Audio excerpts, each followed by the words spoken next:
Welcome back to the Coins and Connections podcast, where we explore all things books, business, and bullshit. My favorite bees. I'm your host, the fairy coin mother, Cinquanta Cox-Smith of www.cinquantacoxsmith.com. Now let's get into today's episode. Hey guys, welcome back to my channel. It's your girl, Cinquanta Cox-Smith of www.cinquantacoxsmith.com. Smile for me. Today I am here to talk about Redbubble. As you guys know, I am on the quest to finish all 200 episodes.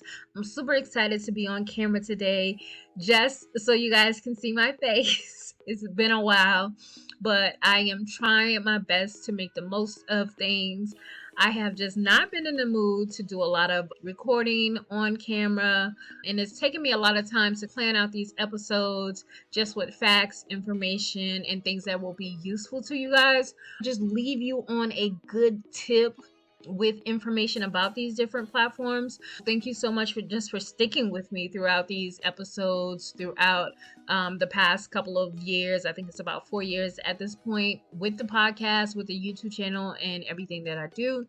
I truly appreciate it, and I just want to continue to say thank you for supporting me. Through this episode, much like the last, I did go ahead and get together 3 niches that you guys can use in the next coming months. I know last time it was a little close using Mother's Day, but I do have 3 Memorial Day, Father's Day, and Juneteenth that you guys can go ahead and start creating for, and hopefully some of these tips will help. I have a lot of information about Redbubble, especially because they announced the new tiers and account fees that I want to be able to give you guys some overview on, and then some shock and discovery maybe about what these things will do. As always, use what information that you need and leave whatever that just does not pertain to you. One thing about Redbubble that I love is you can be as artistic as you want, or you can be not artistic at all. There's something that everyone can do well with. They do well with typography and really artistic type of items, and I think that's great. But I also feel like they introduced the account tiers and artist fees to just weed out the people who are just consistently creating accounts and batch uploading thousands of designs that are not well thought out. Now understand, I won't be leaving any of the websites because of the fees. I don't know if they really thought it out, but it doesn't matter to me at this point.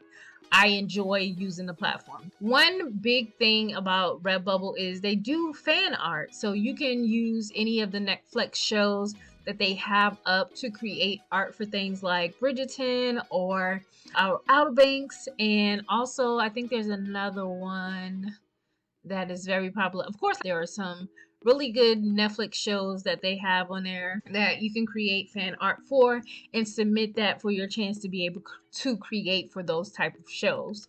Patterns and very artistic, unique designs do really well on Redbubble. I am not that artistic, but I've sold some patterns, I've sold some typography, and I've sold some art. I've sold just about every different type of art here. I think it just really depends on the niche that you are trying to go into. One of the things that I did was, of course, I typed in each of the 3 niches that I was thinking about, and I wanted to give you guys some feedback on what I saw. So when I typed in Memorial Day, it came back with 41,000 search results. And what I saw was lots of red and white and blue as expected. Lots of things tailored towards military soldiers, because Memorial Day is about mourning the loss of those who have fought for us. When I looked at Father's Day, it was like 500,000 search results. There were a lot of sarcasm and funny quotes, as well as dad jokes, that seemed to be the trend with the Father's Day search, which I find very unique because it's very different than what I saw with Mother's Day. You know, just lots of florals and things like that on TeePublic, but just in general, that's what people see mothers as: nurturing, caring, loving. They want flowers, they want love, and things like that. And with the Father's Day, it was just not the same. Like, honestly, people do not take fathers serious. No one takes fathers serious at all. And it brought me to the thought of, could a sarcasm, mom jokes type of content do well over on Redbubble as well, just to even the playing field. If we can joke all day about dads and what they don't do or the breaks that we don't get, can we turn the narrative around and shine the light on moms who just want a weekend stay at a hotel with no kids, or don't want to fall asleep with a foot in their mouth, or their kid biting them, or entering the bathroom even though they're 16 years old? Yeah, my kids still do it to me and they're teenagers. I wanted to know if that would work, so that is something I may explore. Maybe there's something that might spark something for you to explore as well. But I think it'll be just something to think about. And then Juneteenth had about 24,000 search results.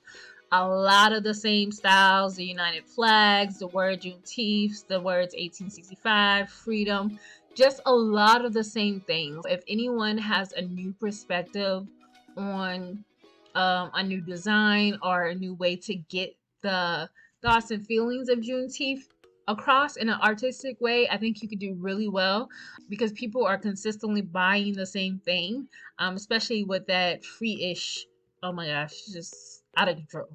One thing I did notice by looking at Redbubble, the top 3 categories, and I don't think they're in any specific order, but the top 3 categories across the top was like clothing, stickers, and phone cases. I did tell you guys a lot about the fan art, but you can go on Redbubble and check that out for yourself as well. I am going to go ahead and bring up Redbubble real quick. We're going to get into talking about these account fees and tiers. My Coins in Connection, my honorable mention account, and it is on a standard tier. Now, at the end of this episode, I am going to go through in a few minutes and tell you guys how much I've made from each of my 7 print-on-demand sites, plus honorable mention always being Coins and Connections. But all accounts are basically now classified as Redbubble Standard, Premium, or Pro. The new account tiers will enable us to provide more personalized support and platform improvements to better serve the artist community. And that is just basically what they said here. It goes into the 3 different tier statuses and what you get with them all. I found this right in my dashboard. It was like right above like payment stuff. I could visibly see. And one funny thing that I'm going to go ahead and tell you guys, that you're going to hear all of my account income reports. And then I want you guys to know, just listen, all of them are on standard. What is an account fee? Redbubble standard accounts are subject to an account fee. This is a flat fee based on monthly earnings and only applies when an artist makes a sale. If no sales are made during the payment period, no fee is charged, so artists are never out of pocket. The account fee will apply to orders finalized from the 1st of May 2023. Redbubble payment date is coming up on the 15th. Again, I'm just interested in to see how this will work out. Of course, you can click anywhere on the website to find out more information. It just gives you more information about the fees and the accounts based on your earnings and how much they'll take from you. Let's get to the good part of the episode where you guys like, because y'all nosy and y'all like to know how much money people make from these different websites. For Redbubble, if you've been listening to the weekly POD recaps, that I number my print-on-demand sites, and I realized that I had 8 print-on-demand sites that I've created on Redbubble. I don't know what I was thinking. Not sure if I'm going to close any down. I may close down one. It's also the new one that I wanted to develop for this month. We shall see. Actually, I only have 7 active, and then the 8th one would be the one that I wanted to create it. I feel like I can possibly merge it with another account that hasn't made any money. I may just do that. On Redbubble Print on Demand 1, which is my main print on demand site that makes me the most money overall on all platforms. It's on standard. The total I've made on that account is $821.03. The highest payout that I've had was $99 on POD2. Print on Demand 2, I've made $0, but I have 61 favorites. I'm still trying to understand why I have so many favorites and no sales. I'm trying to figure out what is going on. Is my sticker or something price too high? My shirt price too high? Why do I have all these favorites but no sales? On Print on Demand 3, I've made $7.94, and I have 40 favorites on that account. On Print on Demand 4, which is Crypto Cloud, I have made $10.46 and I have 44 favorites. Print on Demand 5 does not have a Redbubble account. Print on Demand 6, I've made 58 cents and I have 15 favorites. Honorable mention, as always, Coins and Connections, I've made $156.46. And then on POD7, I have one favorite and it is a standard account as well. There's about, let's see, 2 accounts that I didn't make any money on so far. But all in all, I think you guys should still check out Redbubble. It's a really good website, in my opinion. I enjoy it. I enjoy learning more about it. And I just enjoy being able to just create a little bit better with this website and just whatever I can do to make it better, to learn more. But I think the biggest thing right now was the account tiers and account fees and just understanding what you should create on Redbubble. But I think it's pretty much one of those websites that might be the easiest to make a sell on. You just have to be consistent.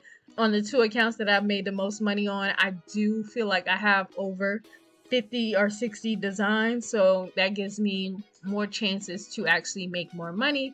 In that retrospect, I would say create your Redbubble account, start with at least 100 designs, work through it. I would say try to upload 25 a day until you get to that 100. Fine tune it, your tags, your actual design, making sure everything is up to standard for visibility as far as like the Redbubble cards. Make sure that your cards are the perfect angle. I have a video of how to do that on my YouTube channel. I believe it's 1200 by 800. Just make sure your cards look good. Your stickers, they can't be white font. What I normally do is if I do have a white design, I go in and change the color so that on the sticker it shows up, because unlike TeePublic, you cannot put a background behind it. For if you want to do leggings and things like that, you need to create some type of pattern design of whatever you have so that it looks well on things like the leggings and book bags and backpacks and socks. Other than that, I think that's pretty much all of my tips. I've done videos on Redbubble on my YouTube channel as well, and I've talked about it before in the podcast. Make sure you check out that episode. And we are going to go ahead over and get into Explore That Niche. It is time for Explore That Niche. So as always, we're going to use our handy dandy Amazon and our 3 niches today: Memorial Day, Father's Day, and Juneteenth. On Amazon, when I typed in Memorial Day, I decided to go with the flow how I did last week, and I did Memorial Day 2023. It came up with 3,000 search results. Under t-shirt, all departments, it came out to 764 search results. Clothing, 623 search results. Under journal, it came up 1,000 search results under all departments, and then under books, it was 1,000 search results as well.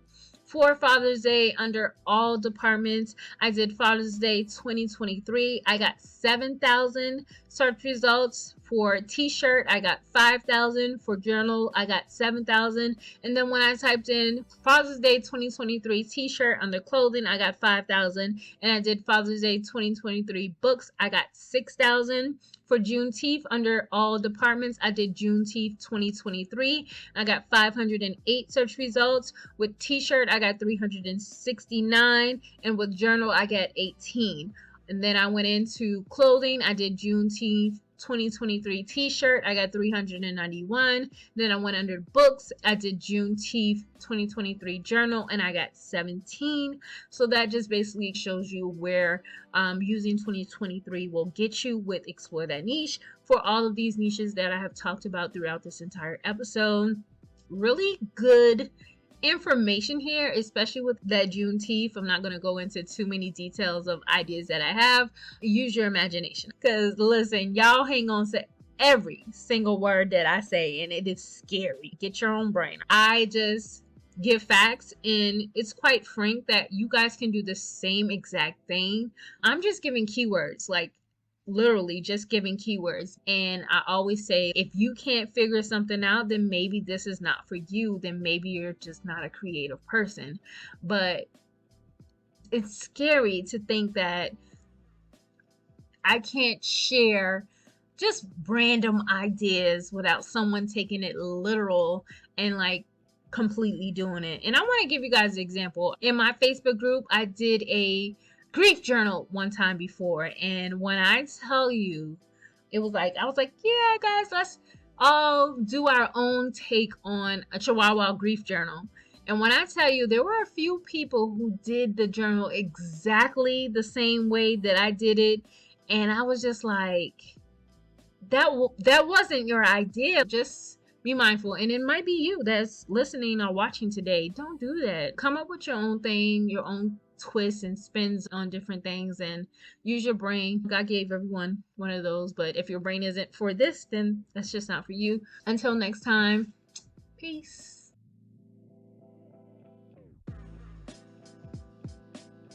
Thank you so much for listening and subscribing to the Coins and Connections podcast. Don't forget to leave a review and join the conversation over on Facebook and Instagram using the hashtag Coins and Connections. Follow me on Instagram and Facebook at Cinquanta Cox-Smith and at Coins and Connections. You can shop all merch at www.coinsandconnections.com. I love you more than I love this podcast. Peace.